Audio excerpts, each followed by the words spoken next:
नमस्कार पिलाମାନେ କେମିତି ଅଛ ଆଶା କরি ସମସ୍ତେ ଭଲରେ ଥିବ।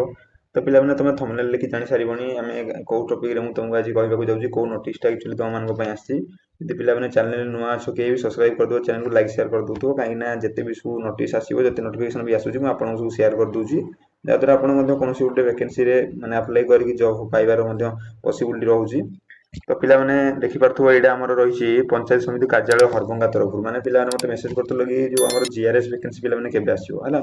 ତ ଏଇଟା ପିଲେ ଜିଆରଏସ୍ ନୁହଁ କିନ୍ତୁ ଜିଆରଏସ୍ ଟୁ ଭଲ ଚାକିରି ମାନେ କହିଲେ ହେଲା। ତ ଜିଆରଏସ୍ ଟା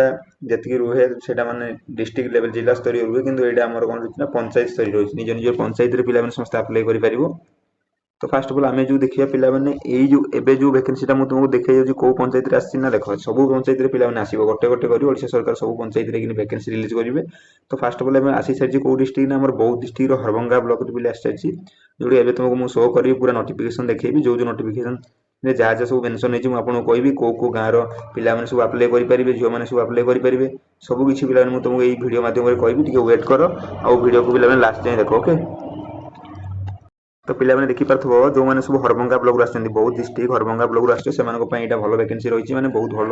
ଜବ୍ଟେ ରହିବ ପିଲାମାନେ ନିଜ ଘର ପାଖରେ ନିଜ ଗାଁରେ ରହି ତୁମେ ମାନେ ଡ୍ୟୁଟି କରିପାରିବ ହେଲା। ତ ଦେଖିପାରୁଥିବ ପିଲାମାନେ ତୁମକୁ ଟୋଟାଲ ନୋଟିଫିକେସନ ଦେଖେଇ ଦେଉଛି କେମିତି କଣ ଆପ୍ଲାଏ କରିବ ଓଡ଼ିଶାରେ ସବୁ ପଞ୍ଚାୟତରେ ଆସିବ ପିଲାମାନେ ଏମିତି ନୁହେଁ ଖାଲି ବୌଦ୍ଧରେ ଆସିଛି ଅନୁଗୁଳ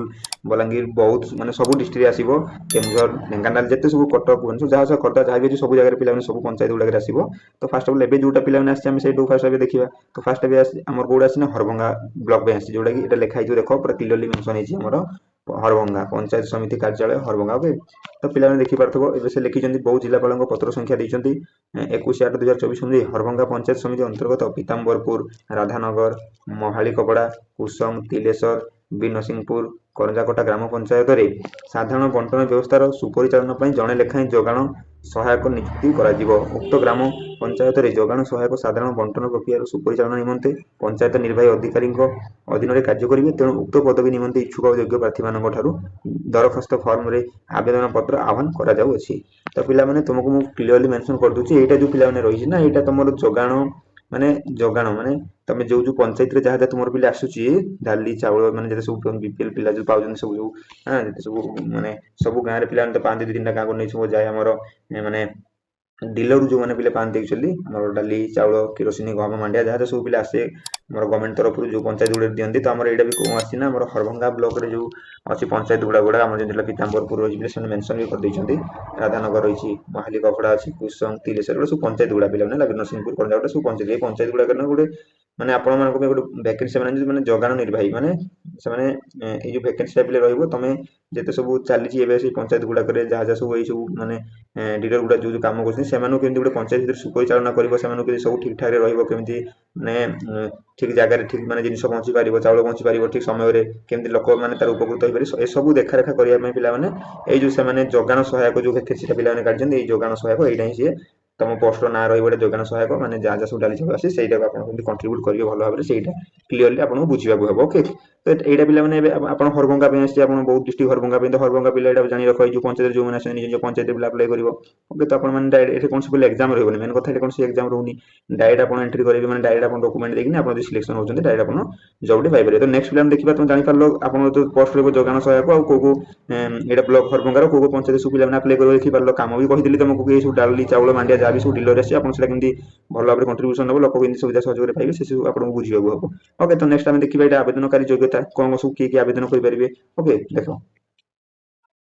ତ ପିଲାମାନେ ମୁଁ ତୁମକୁ କହିଦେଲି କେମିତି କଣ ମାନେ କୋଉ କୋଉ ପିଲା ଆପ୍ଲାଏ କରିପାରିବେ କୋଉ କୋଉ ପଞ୍ଚାୟତର ପିଲା ଏବେ ଦେଖ ପିଲାମାନେ ଆବେଦନକାରୀଙ୍କ ଯୋଗ୍ୟତା ଯୋଉ କହିଲି ମୁଁ ସବୁ କେମିତି କଣ ଆପ୍ଲାଏ କରିବେ କୋଉ ପିଲା ସବୁ କିଛି ମୁଁ ଆପଣଙ୍କୁ ଡିଟେଲ୍ସ କହିଦେବି। ତ ଫାଷ୍ଟ ଦେଖନ୍ତୁ ପିଲା ସେମାନେ ଦେଇଛନ୍ତି ଆବେଦନକାରୀଙ୍କ ଯୋଗ୍ୟତା ପ୍ରଥମେ ଯଦି ପ୍ରାର୍ଥୀ ଉକ୍ତ ଗ୍ରାମ ପଞ୍ଚାୟତ ସ୍ଥାୟୀ ବାସିନ୍ଦା ହୋଇଥିବେ ଦ୍ୱିତୀୟରେ ଯଦି ପ୍ରାର୍ଥୀ ଅତିକ୍ରମରେ ମାଟ୍ରିକ ପାସ୍ ହୋଇଥିବେ 3 ନମ୍ବର ପଏଣ୍ଟ ପ୍ରାର୍ଥୀଙ୍କର ବୟସ 1/9/2025 ସୁଦ୍ଧା 21 ବର୍ଷରୁ କମ୍ ବା 35 ବର୍ଷରୁ ଅଧିକ ହୋଇନଥିବ। ଦେଖ ପିଲାମାନେ ଏଇଟା ଇମ୍ପୋର୍ଟାଣ୍ଟ ରହିଲା ତମମାନଙ୍କ ପାଇଁ ତମେ ତ ଜାଣିଥିଲ ତମ ପଞ୍ଚାୟତ ଭ୍ୟାକେନ୍ସି ଆସିଯାଇଛି କିନ୍ତୁ କୋଉ କୋଉ ପିଲା ଆପ୍ଲାଏ କରିବ କେମିତି ଇଲିଜିବଲ୍ ହେବ ସେଇଟା ମୁଁ ତମକୁ ସହ କରିଦେଉଛି। ଦେଖ ପିଲାମାନେ କ୍ଲିୟରଲି ସେ ମେନସନ୍ କରିଛନ୍ତି ପିଲାମାନେ ଆବେଦନକାରୀଙ୍କ ଯୋଗ୍ୟତାରେ ଫାଷ୍ଟ ପଏଣ୍ଟ ଦେଇଛନ୍ତି ପ୍ରାର୍ଥୀ ଉକ୍ତ ଗ୍ରାମ ପଞ୍ଚାୟତ ସ୍ଥାୟୀ ବାସିନ୍ଦା ହୋଇଥିବା ଦରକାର ପିଲାମାନେ ଯଦି ଆପଣ ସେଇ ପଞ୍ଚାୟତରେ ରହିଛନ୍ତି ତ ଆପଣ ଆପ୍ଲାଏ କରିପାରିବେ। ଆପଣ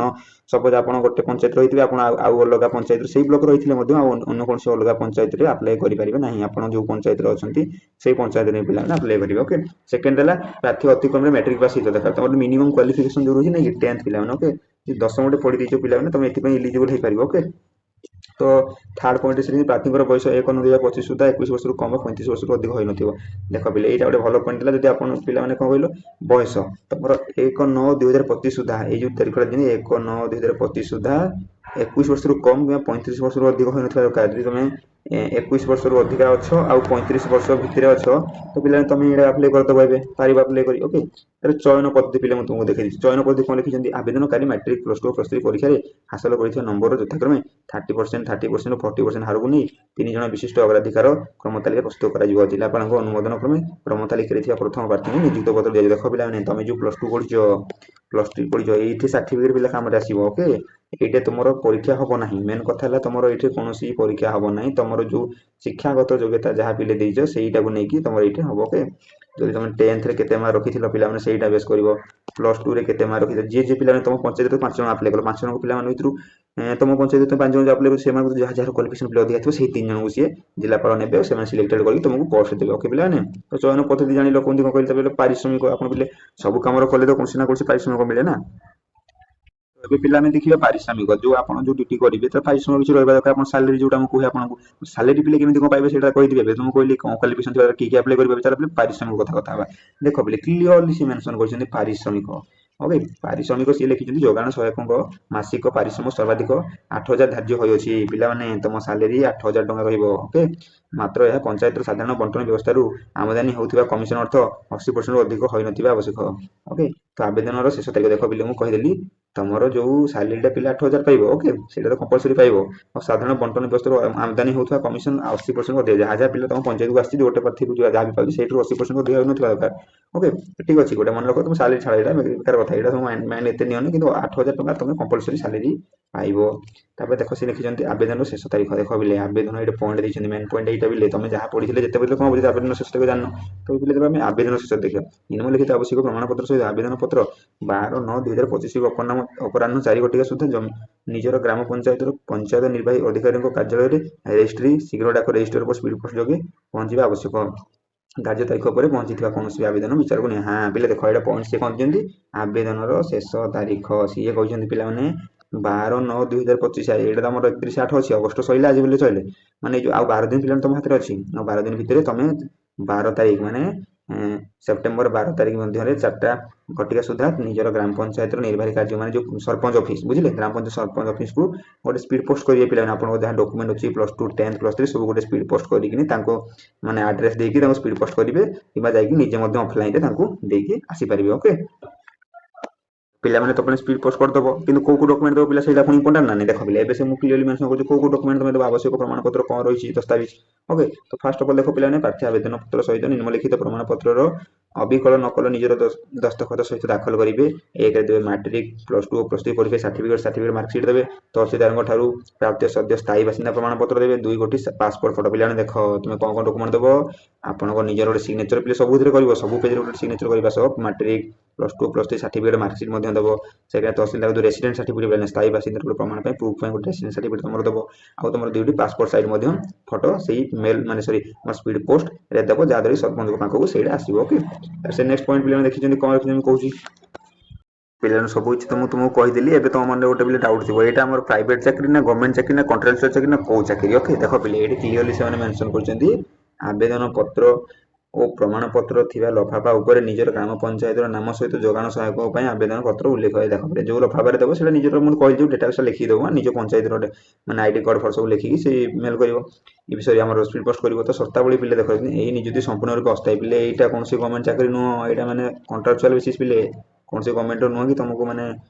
ड्यूटी नगले मिलनी कि पैसा मिल जहाँ भी जो भाव यहाँ कौन यहाँ अस्थायी चाकरी पे मैंने प्राइवेट कहले चले कि कॉन्ट्राक्चुअल कहले चले निजुक्ति पाई व्यक्ति आईनगत कि अदालत व्यवस्था को बर्तमान कि भविष्य में विचार को निना ना आगे कौन पे तुमको रिजर्वेशन मिल ना चाकरी कर तुम यदि कह ना रिजर्वेशन दरकार यहाँ भी हेनी तो सेकेंड पॉइंट आवेदनकारी आवेदन पत्र कि चयन तथा नियुक्ति को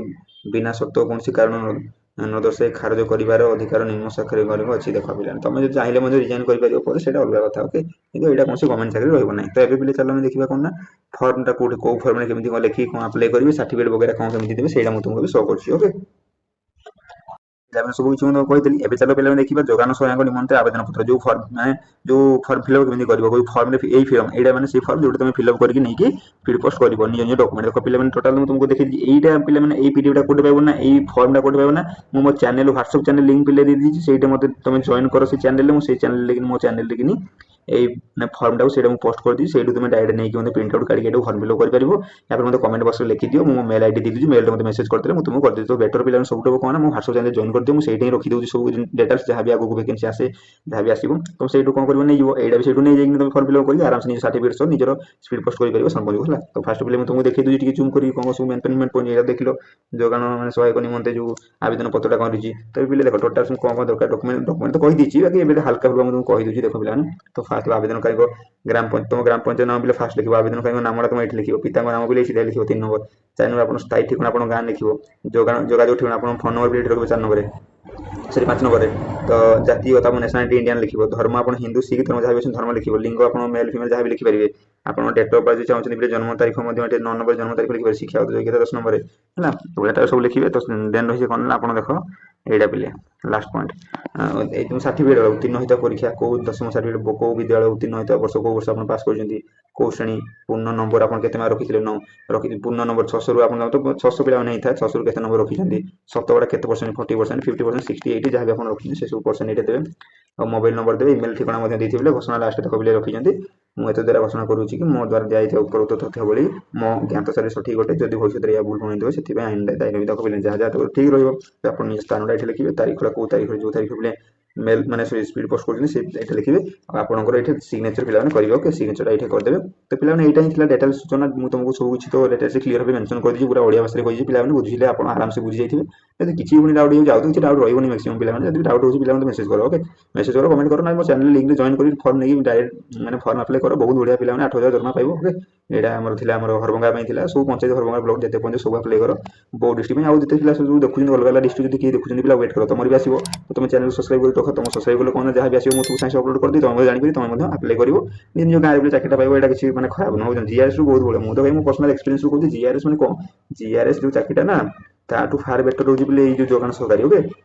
କାମ କିଛି ନାହିଁ, ଆରାମସେ ଘରେ ବସିକି 8,000 ପାଇଲା ଭଳିଆ ପାଇବ, ଓକେ। ତ ପିଲାମାନେ ରହୁଛି ଚ୍ୟାନେଲ ନୂଆ ସବସ୍କ୍ରାଇବ ଲାଇକ୍ କରିଦେଇଥିବ। ତ ନେକ୍ସଟ ଭିଡ଼ିଓ ମୁଁ ତୁମ ସହିତ ଦେଖା ହେବି, ଥ୍ୟାଙ୍କ ୟୁ।